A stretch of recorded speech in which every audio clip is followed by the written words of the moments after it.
Hello and welcome to my latest video of acrylic pouring. Today we're going to do a little something out of my usual. We're going to be using a black canvas and some neon paints. As you can see here, they are all from Artist Loft. The black is a metallic black. The blue is neon blue. Yellow, obviously neon yellow, and I bet you can't guess it, but yeah, it's neon yellow. I will be using the methicone, which is in the gel there that you see me squirting into the blue. Now, you'll notice that when I go to stir, I'm not going to stir it completely in.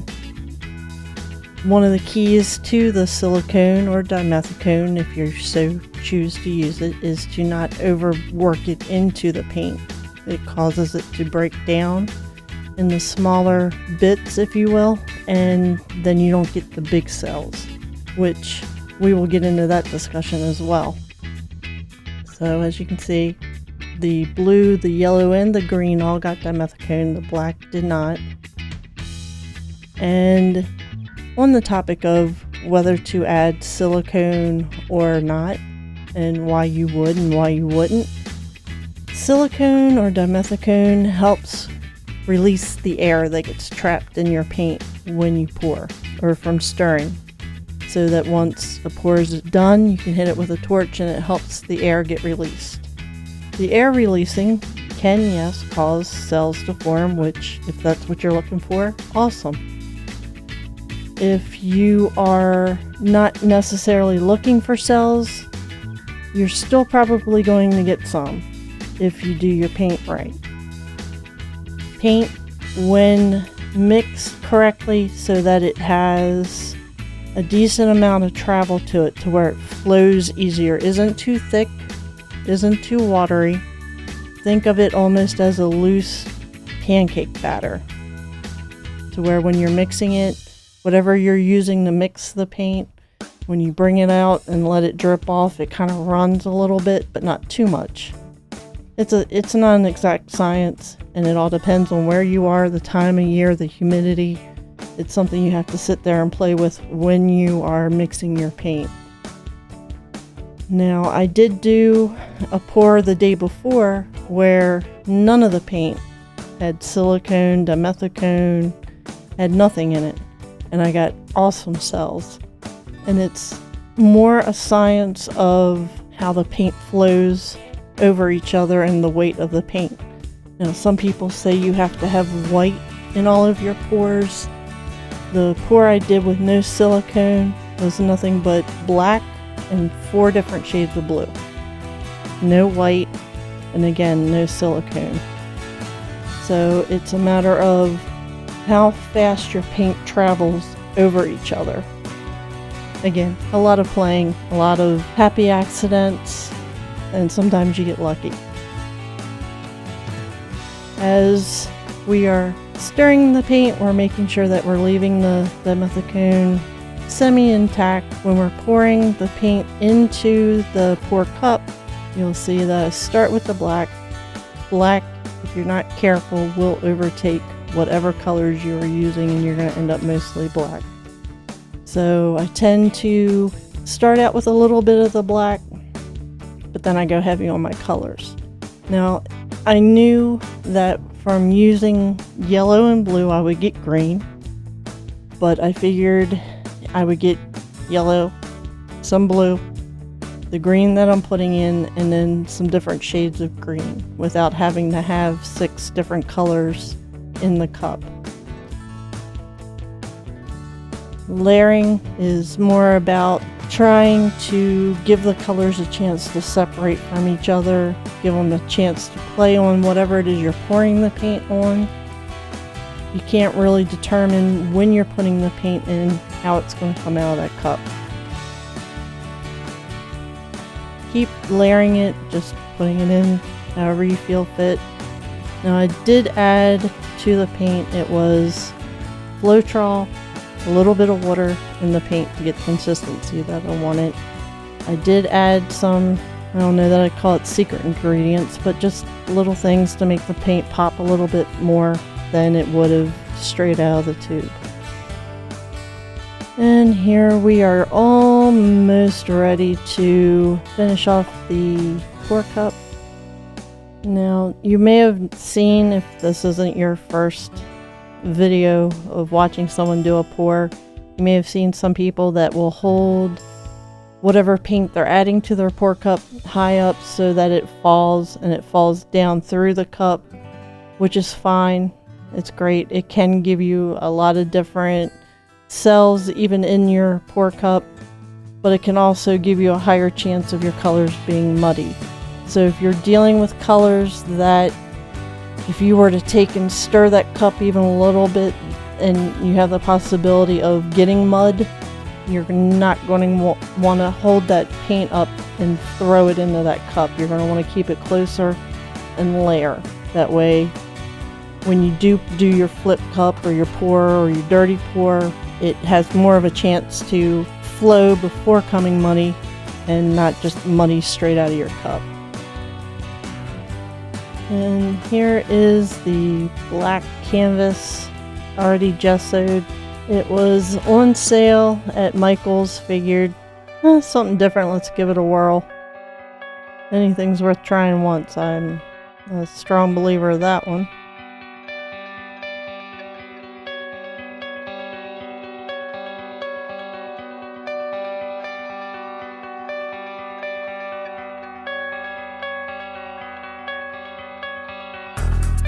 Centrifugal force is your friend.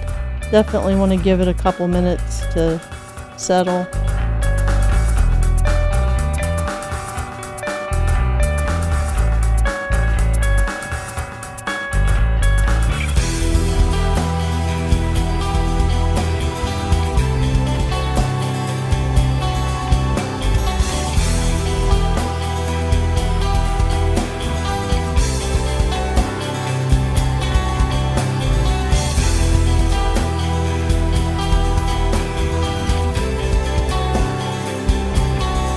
And right here I knew I didn't have enough paint.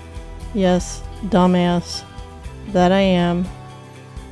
More used to pouring on a tile or a record, which allows the paint to move farther. Canvas, not so much.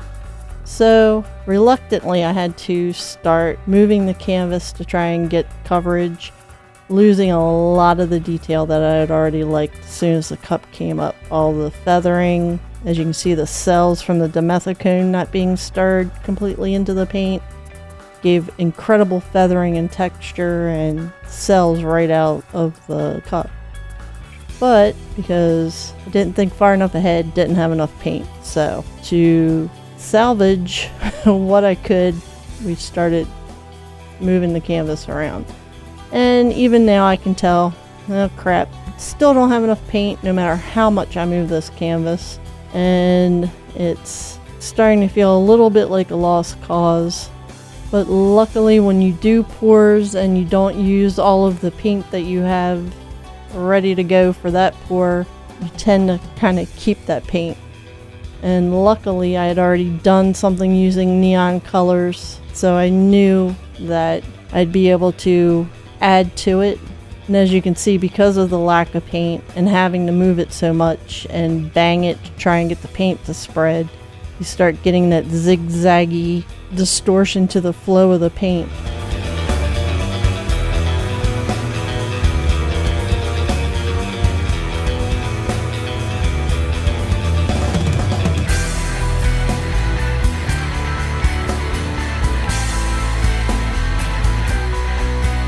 And here I am frantically grabbing for correct colors to use here. So if you do a pour and you don't use all the paint that you have set up, don't feel a need to immediately use it. As long as you have something that you can enclose the paint in, something with a lid, those paints will last you. The most you may need to do is maybe add a little more water and stir it a little bit, but you should be good. Those paints were 2 or 3 weeks old, maybe even older. Didn't do anything to them because I didn't have time. It was a matter of throwing it in the cup I just used because it still had a little residue left from the previous pour. And as you can see, just plop right on there, which is where some more fun begins, because now that the paint doesn't have to travel quite as far, because I'm not looking to get an entire canvas coated, I'm not going to lose as much of the uniqueness that came out of that cup. So it's going to vary. It's going to be more reminiscent of a normal pour where you have enough paint to do what it is you're trying to do, so it's going to look totally different than the rest of the canvas.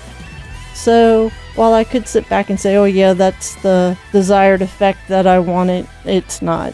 It was an extremely happy accident. It's a learning curve for me. Again, not 100% comfortable pouring on canvas because the paint does act differently. It will slow down. It doesn't move as fast across the canvas. So either use a lot of paint or make your paint a little more fluid.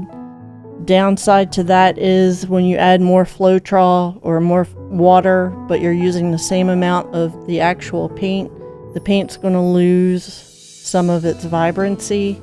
It's not going to be as opaque on the canvas, which may be what you're looking for.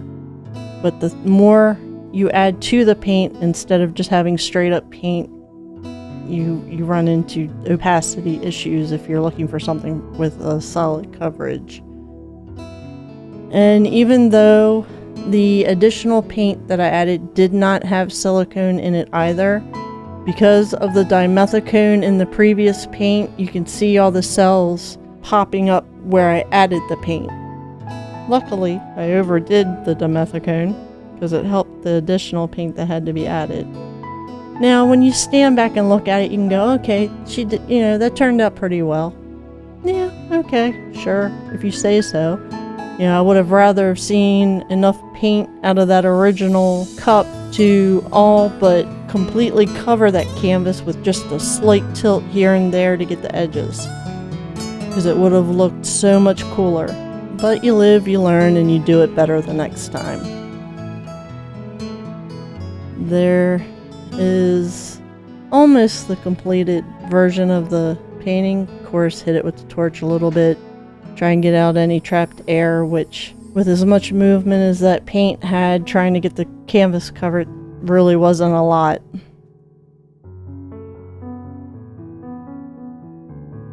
Where I'm pointing, even though it doesn't show too well in the video, it looks like the canvas is showing through the paint there on the edge, almost like the paint didn't quite cover the canvas. Looking at it closer, you can definitely tell the paint is there. It's just that it's very transparent, and as it has dried, it's definitely got paint there. It's not bare canvas, but when it was wet, it was like, oh geez, I still didn't get it covered.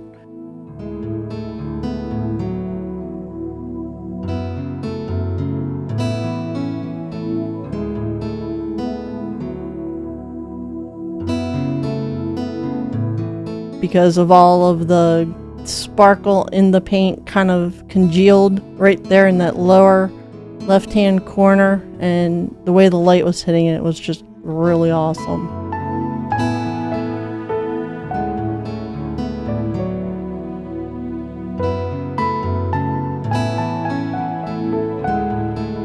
Thanks for watching my video. I hope you've enjoyed watching it and seeing all the errors that even someone who's poured a few times can make.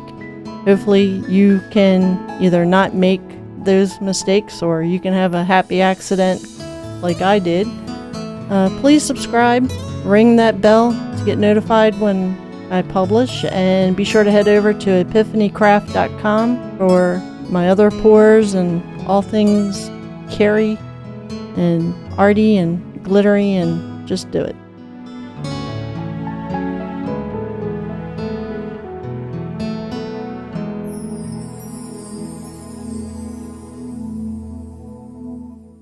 Hi, my name is Lucy. Please give my mommy a thumbs up. If you do, I'll give you kisses. Go ahead, do it. There you go.